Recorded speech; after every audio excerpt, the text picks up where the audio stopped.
Welcome to the Everyday PM podcast, the podcast where we discuss project management principles for your everyday life. My name is Campea, and I'm a certified project/program manager with a decade of experience working for healthcare, retail, consumer goods, and tech industries. I'm so excited to welcome Peter Margaritis back to the podcast. He is the accidental accountant, and you may have remembered him from a podcast we did on Project Improv. And he is also an improv extraordinaire, if I didn't mention that. So Peter, welcome back. I'm honored to have you back on the podcast. Please take a brief moment to introduce yourself to our audience. Well, thank you. And this was so much fun. We had such a great time last time, and we asked me to come back because I just released a new book, Off Script, Mastering the Art of Business Improv. I went, this will be perfect. We'll have a blast having this conversation. Thank you so very much. Yes. I will nice. Vanna wipe this book here. Yes. And even have a bookmark in there, like you're almost through the thing. Yes, I have some questions, Peter. No, but yes, that is what we are talking about today. We are going to talk about this book right here. I'm super excited to dig in with you. When we last spoke, when we recorded our podcast, was probably early summer, is what I'm guessing, maybe June. And I remember, Peter, you were locked away in somebody else's condo trying to, wrap up the publisher's notes and things like that. And you took some time to record a podcast with me, which was amazing. So thank you for that. And I know that you have been kind of, you've been kind of really in the midst of like trying to finish this book since the last time we spoke. So I'm number one, super excited because I'm digging into it now, and it's really well written, Peter. I'm just going to say that first and foremost. And I'm just excited that you were able to finally finish the book, because I know that you were working hard on it from the last time we spoke. So let me rephrase that. Since we did speak last time on Project Improv, this time we're going to speak on going off script and how to master the art of business improv. So let's start with that. I think last time we talked about Project Improv. Is there any difference between Project Improv and what you talk about here in the book in business improv? Well, it's basically at the groundwork the same, except that going off script, we have business leaders, we have ourselves that we have to, we get the scripted thing that's happening to us. However, when we read the audience and we read that the audience is not picking up what we're putting down and they're becoming disengaged, we tend to stick to that script versus going completely off script and implementing something else in there that would engage that audience member.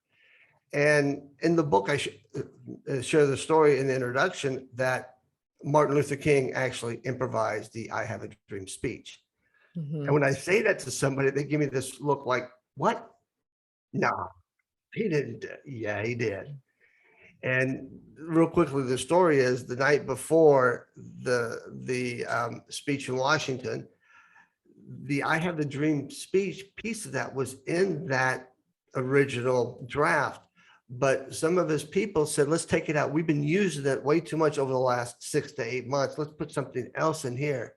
Mm-hmm. So the day, and you can watch this on any video that you see of him doing this speech, the day he's sitting and reading this speech, looking up, reading this speech, and at some point, about 2/3 of the way through, he could tell that he wasn't reaching the audience.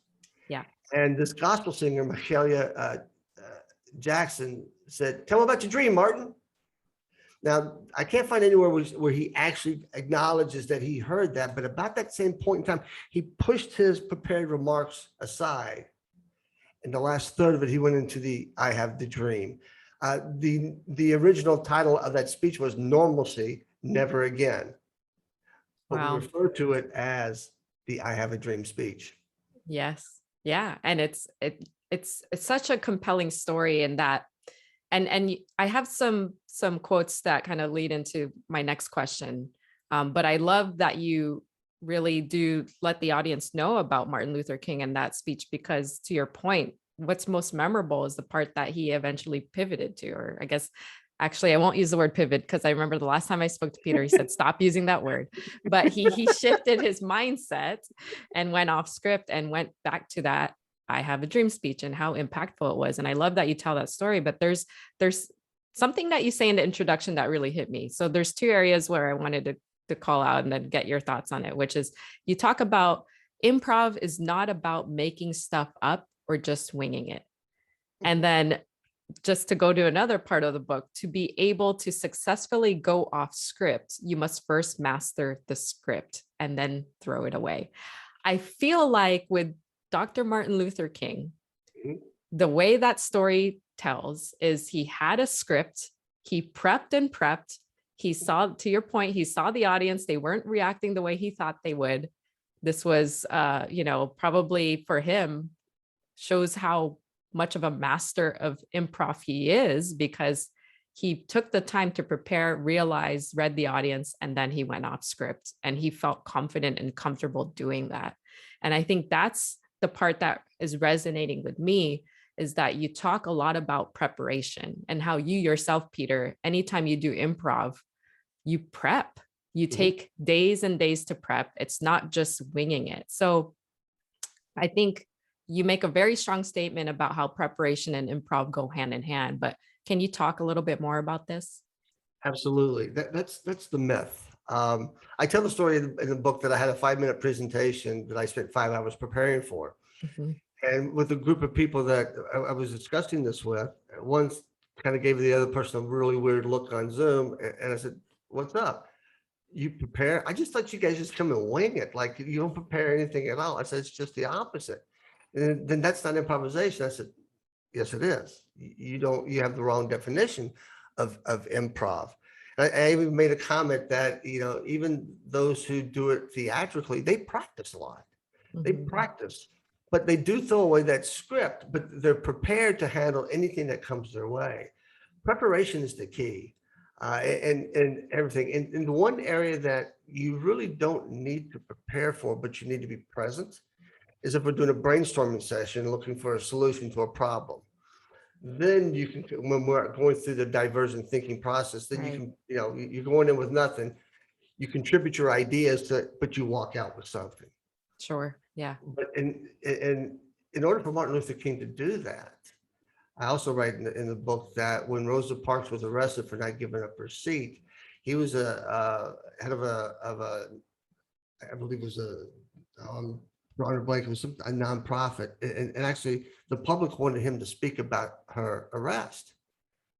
Well, he had like 20 minutes to prepare. He didn't have like 5 days. And as he was giving this speech, he said, these aren't really the words I would use, but these words are having an impact on this audience. And when he finished it, he said, that was probably one of the most powerful speeches I've ever given. And he was completely unprepared, but he was drawn upon past experience, past knowledge. Yeah. And that's a lot of improv right there. It hits me so well, only because, even in your personal lives, the more that you can prepare for conversations, you can prepare yourself for, nobody, as a student, you don't go into a test cold. I hope you don't. You're preparing, right? But it's the added confidence that you get when you feel like you are the subject matter expert. You've accumulated so much knowledge on the topic.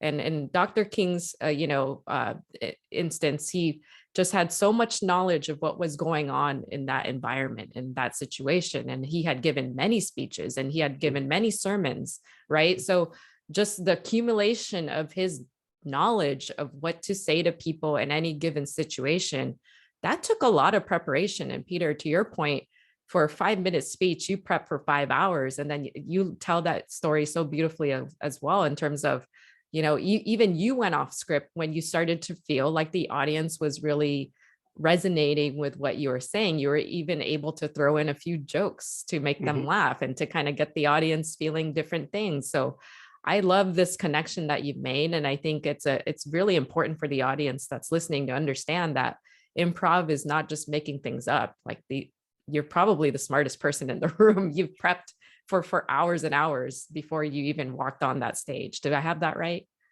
You have it 99% right. Okay. But there's the most important thing about it is it's not about you, it's about the audience. Yeah. And when you see that you're disconnecting from that audience, that they're not, I was part of an association and we had our annual meeting. I was the chair of the board and they had scripted the whole thing.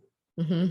And I was just sharing the story. And I remember that when and they handed me the script, and said, you've got like 2 hours. I'm like, oh, basically I'm just going to be reading this thing. And that's just ridiculous. Yeah. So but I remember I started off and and then I see the words I was reading. I looked down once and it went white. I didn't see any words. And I just stepped away from the podium to the side and then just started speaking. Yeah. And I saw the terror in the CEO's eyes by me going completely off script. And I turned to him and I said, this is my last day on the job. So you really can't fire me. We're turning it over to somebody else. So, and it was more authentic. It was more heartfelt. It was more engaging versus when we just stand up and use a script.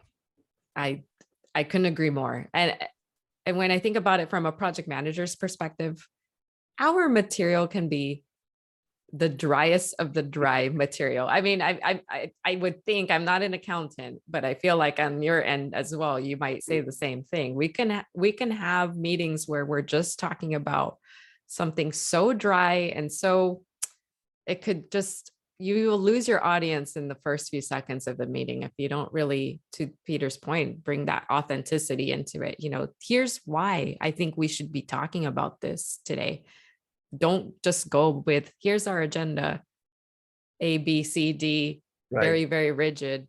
If you think the audience wants to go in this direction and talk about this particular process because there could be a gap there that you didn't intend to bring forth in the meeting, but now it's come up. Maybe that's an area that you want to, shift everybody's conversation to, because you want that type of authenticity. You want your audience to know, even when it's dry project management material, that there's an intent and a purpose and why you want to bring that forth. You want to bring that to the table.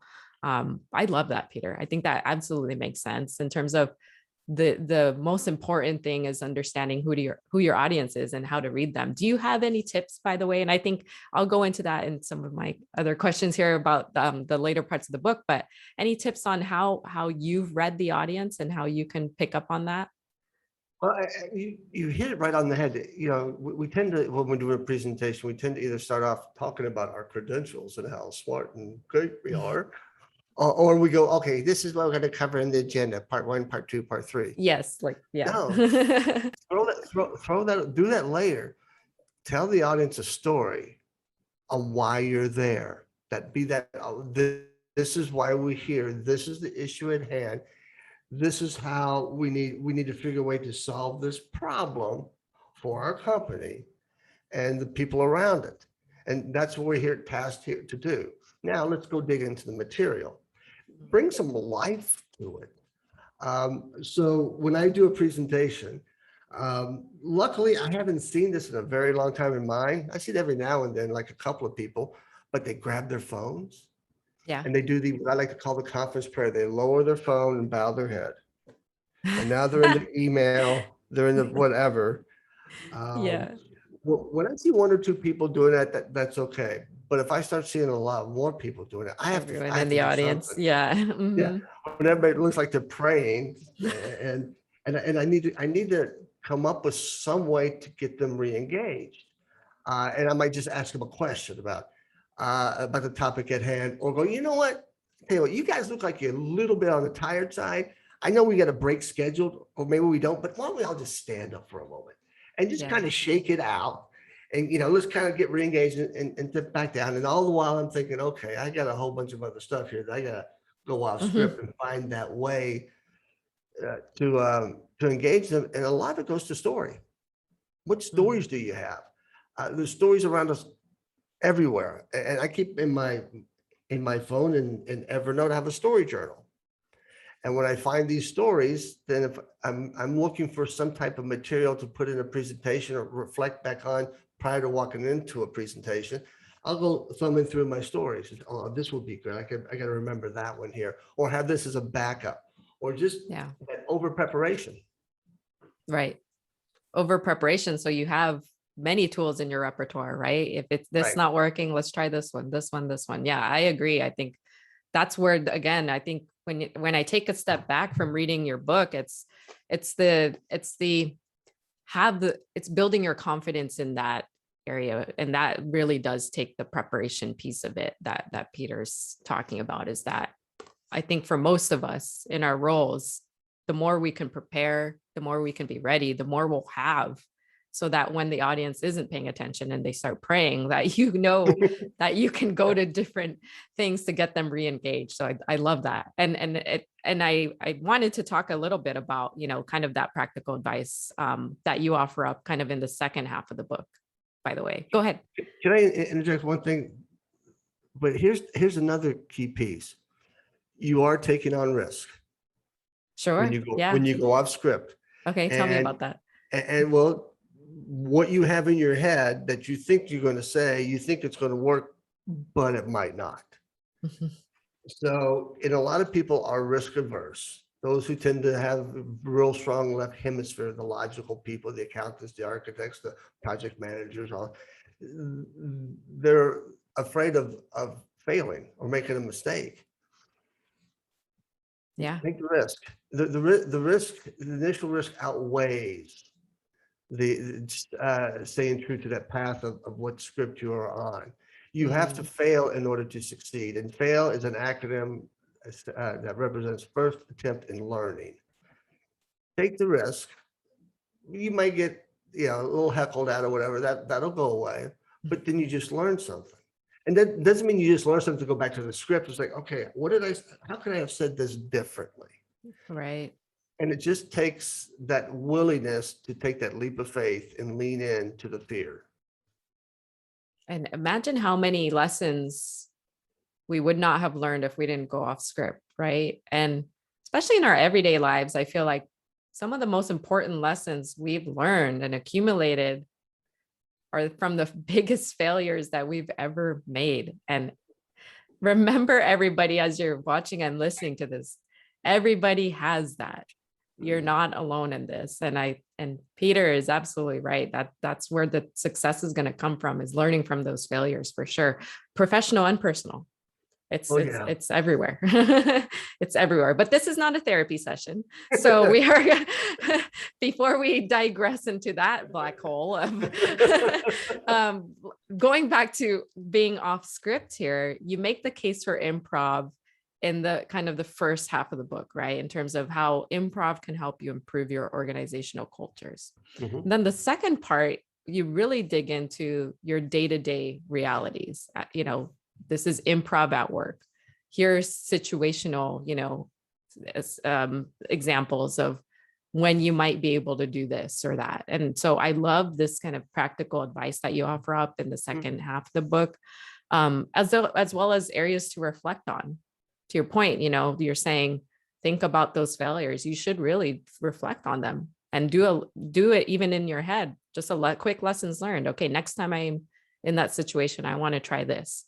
Maybe you can make a game out of it. Make it fun. I want to try this next time. If that doesn't work, I try a different time if I get another chance at it. So You cover everything, Peter. I'm not done with the book, but I will say you cover communicating, collaborating, change management, innovation, leadership, team building, presentation, virtual presentation. And you go into how the pandemic has kind of weighed into all of this, right? And kind of the connectivity of present day. So I thought we could spend a little bit of time on a chapter that I am very interested in, which to be honest, I jumped forward to and read. But I will go back and read the rest, I promise.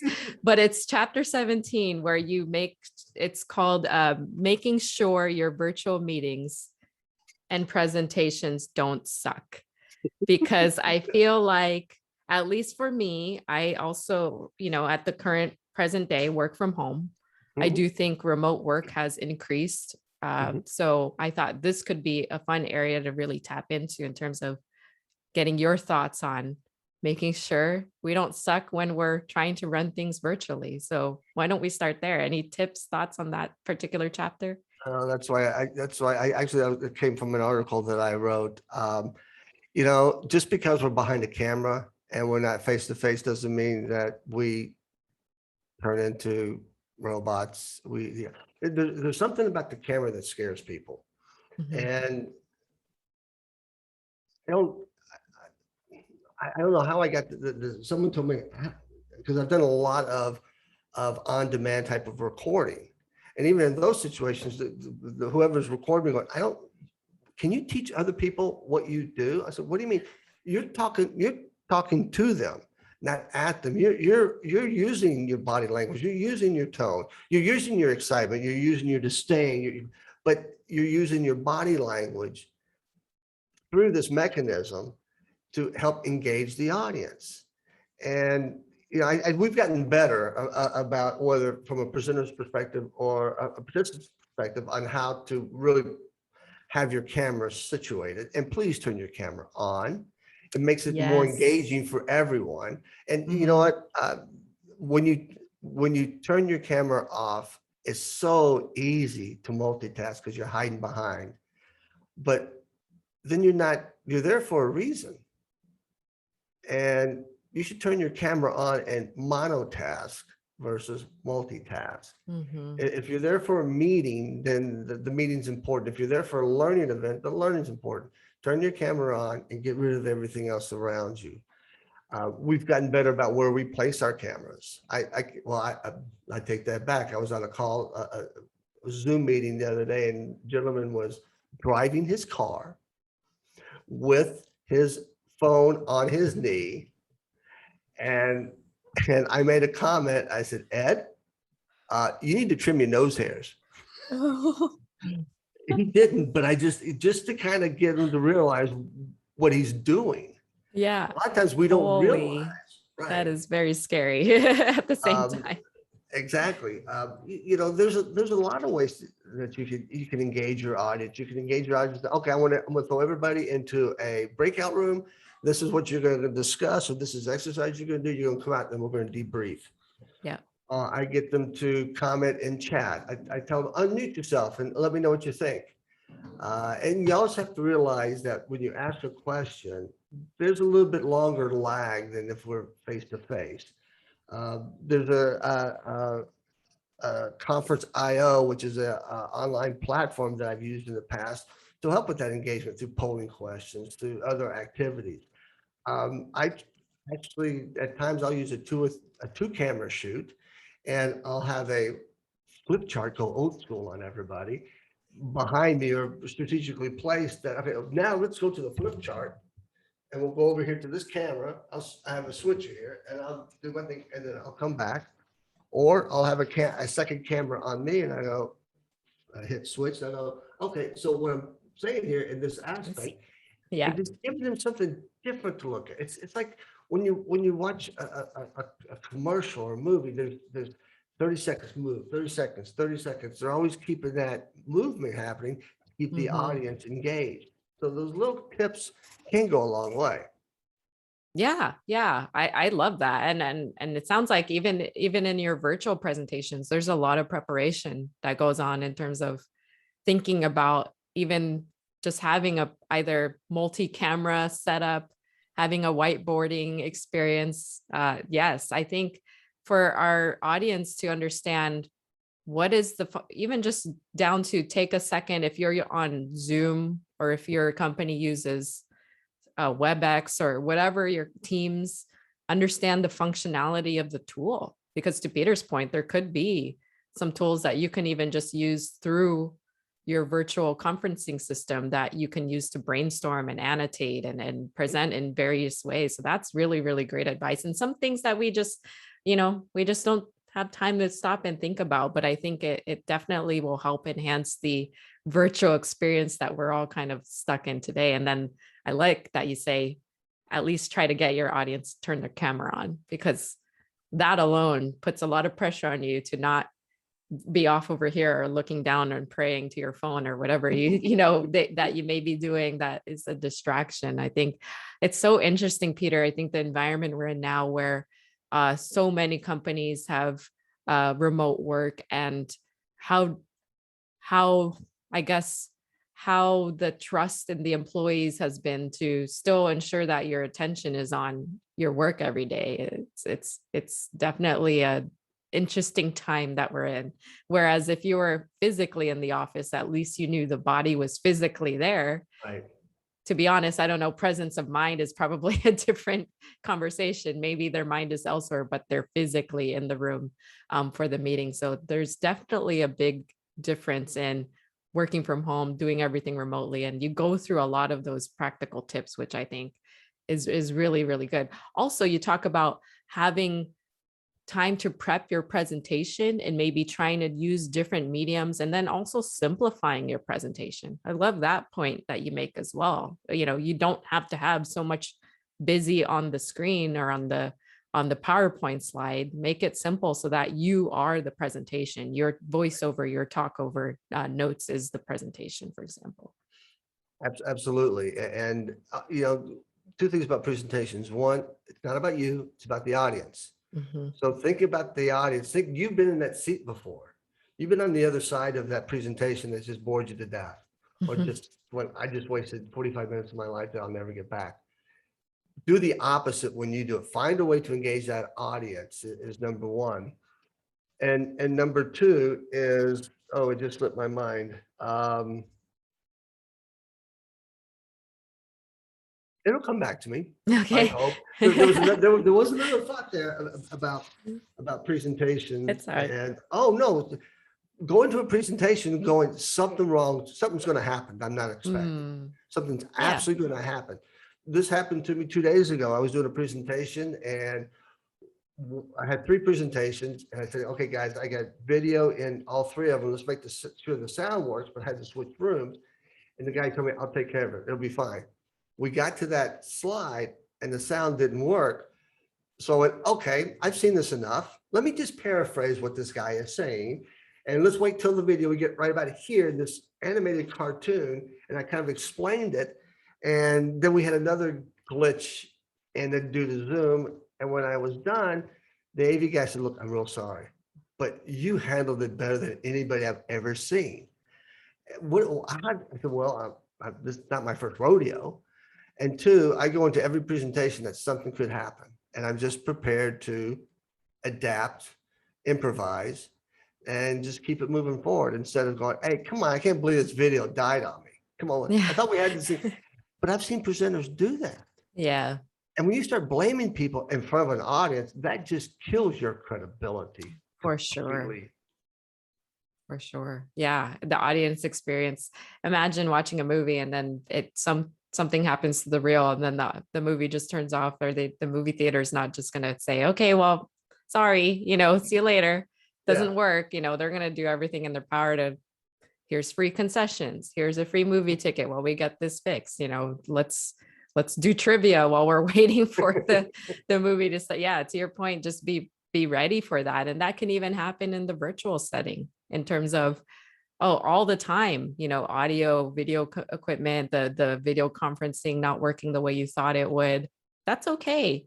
I think your audience is going to be very understanding of that, because I am sure we have all been through that exact scenario as well. So yes, Peter, I think all of that very, very valid, and constant reminders that we can do this even in the remote work setting. Always have a backup plan. Always have. So if I'm doing a virtual presentation, in the back of this happened to me once, that I had no electricity in the house. Storm came through the night before, still didn't have it. So 2 hours prior, I just picked up my stuff and I found a co-hatch place, one of those open shared spaces, and I rented out a conference room and got everything set up and did it there. Always have a backup plan, especially when you're doing a virtual presentation or you're leading a virtual meeting. If your power goes out, I guess the only thing that, if you only have one computer and it dies on you, and then you just have to reschedule. But there are other ways of creating that backup plan so you can keep it moving forward.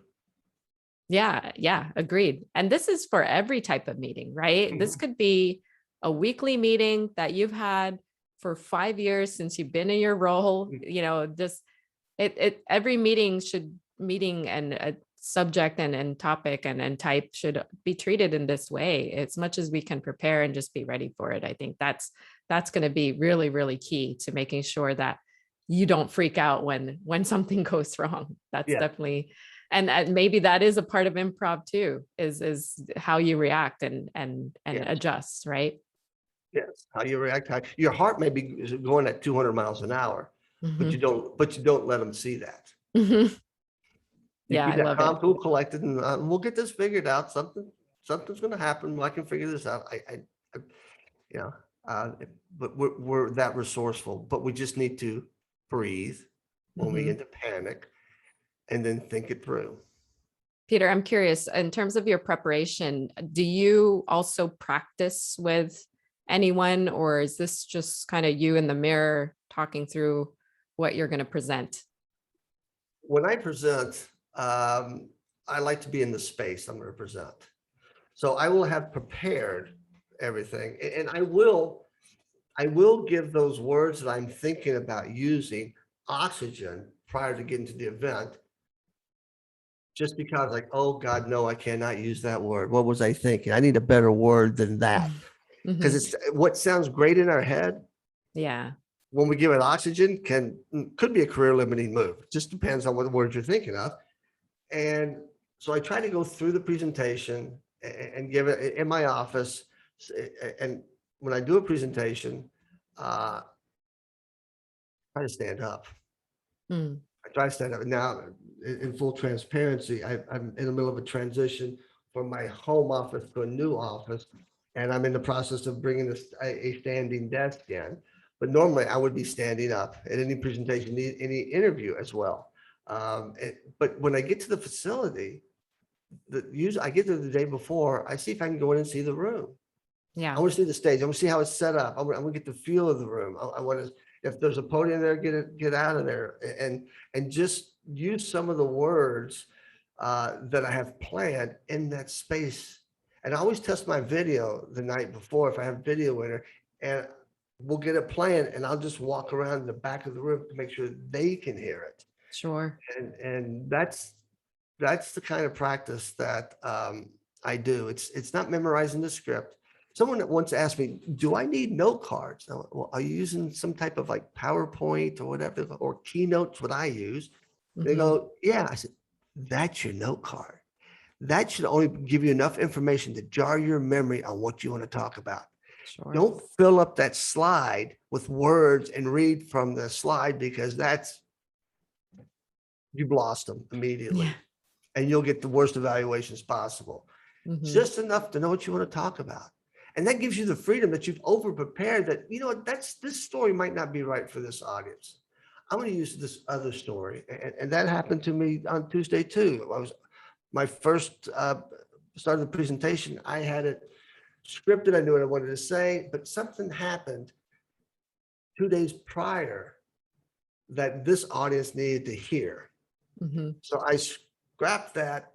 And I didn't think about it at the time until I got to the event. Oh, no, I can't use that. I got to use this. And it worked.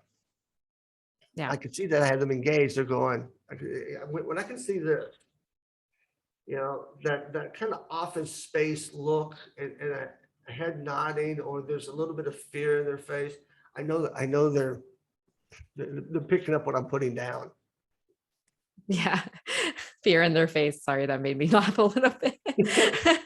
I'm like, what was he talking about on Tuesday? Well, anyway, I could tell you it's a CPA story, so it might not. Well, it probably wouldn't resonate with your audience, except if they're dealing with a CPA, then it would. So, but I could share it, or we could just keep moving forward. You're the host. Perhaps the phrase CPA is enough for the PMs on this channel. Yeah, that's scary. That's already scary. Well, Peter, I think I love this conversation about your new book. Is there anything in terms of the off script and how to master the art of business improv, or mastering the art of business improv, that you wanted to impart with the audience today? My best, I tell people that this book is written for anybody who wants to be a leader or who anybody is a leader. But when you pick up the book, you have to go in with an open mind, because it's the opposite of ego leadership. It's the opposite of baby boomer leadership, of being told. It's very collaborative. It's servant leadership. And if you have that mindset of that ego leadership, then I expect when you read this, you'll write a very nasty review. I'm expecting that. That's fine. But if you can just come into it with an open mind and just be and listen with the intent that this might change my thought process. Perfect. If you come in this and you're already a servant leader and very collaborative, this will give you a lot of tips and techniques on how to elevate that. Yeah. It's a book about me over the last 20 some odd years, as someone said, and the various experiences that I've gone through between improv, learning about improv and applying it in leadership and business. And you can, if you go to offscriptimprov.com, that URL will directly take you to the Amazon website where you can purchase the book. The ebook will be out soon in early November of 2021. And I believe in the winter, I'm actually going to sit down and go into a studio and read the book for Audible. Yay. I know the audience loves audio anything. So that's going to be fantastic. And I just love listening to your voice and your stories as well. So I think that's great, Peter. I'm super excited. I'm going to read it and then probably listen to you when that one comes out as well. But this has been a great conversation. I am excited to get through the rest of the book. I probably will offline chat you a few questions I might have, but my first impressions of the book are, it resonates really well with me. There's a lot of even self-reflection that you can do for yourself. There's, even if you're a project manager, leader, business, someone in business or not, there's some, self-improvement and reflection that you can do in your personal lives, as well, as Peter talks through some of these practical tips and guidance and things that he offers up in the book. So definitely check it out. Off Script, Mastering the Art of Business Improv. Peter, thank you so much for joining me in this installment of the Everyday PM podcast. I was so excited to welcome you back. I loved having you the first time. So happy that you've grown an addiction to coming onto the podcast to talk about your book. So if folks want to continue the conversation with you, where can they find you online? You can find me at petermargaritis.com, and that last name is spelled Margaritis. It's pronounced like a cocktail, but spelled like an inflammation. Should be pronounced like margaritis, which is like hepatitis, gingivitis, and laryngitis. So we like to use the cocktail version. I love it. and thank you for having me back. I really appreciate this opportunity, and I enjoy our conversations. I look forward to more. Well, thank you, Peter. And folks, you can also find me on LinkedIn as well by my name, and Campea. Support the Everyday PM podcast by giving us a 5-star review on Apple Podcasts or whatever podcasting platform you are listening in on. You can also check out the visual version. You can see us right now on my YouTube channel, youtube.com/AnnCampea. Thank you guys so much for joining in this week's installment of the Everyday PM podcast. Make sure to pick up Peter's book. It's available today. That will do it for the both of us. And until next time, take care.